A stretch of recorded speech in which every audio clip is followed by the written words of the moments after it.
fact, well, if the thought of earning more than $150,000 a year appeals, tune in. It certainly does. A new report has shown some of our entry-level tradies are earning more than twice as much as the average office dweller. More proof that you don't need to wear a suit and tie to earn that six-figure salary. Oh well. Told you. Now, to tell us what jobs they are and just how we can get them, we're joined now by careers advisor Karen Gately. Karen, good to see you again. Just what has this report found? Well, look, it has highlighted the fact that there are some roles, like carpenters, who are earning more than medical professionals or doctors.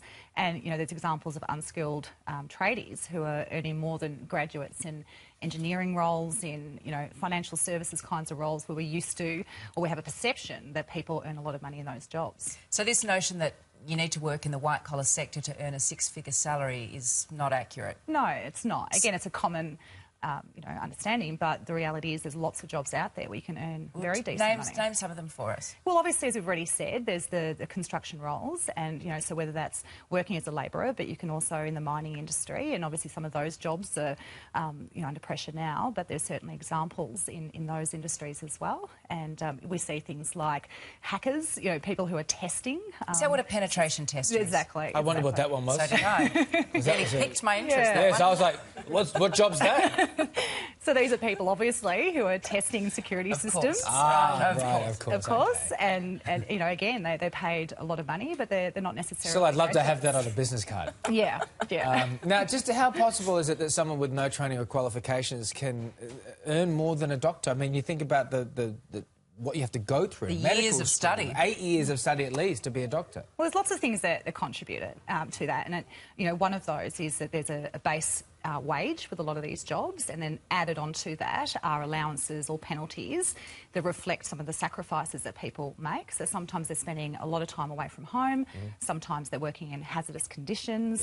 Yeah. You know, there's standard hours that are longer, you know, 50 hours each week as opposed to the 38 to 40-hour week.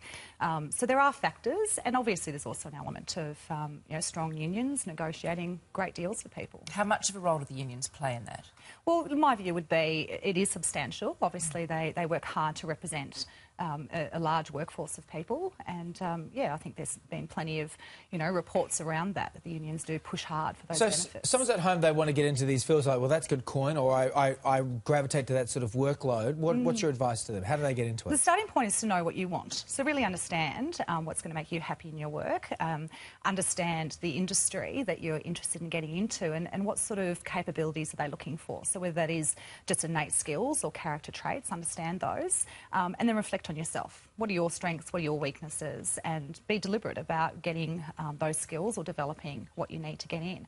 And then it's about, think about your network. Who do you know in those industries? Who do you know who can introduce you to people in those industries? Learn more, you know, tap on doors, and then see if you can actually start to make that move across. Interesting Fantastic, times.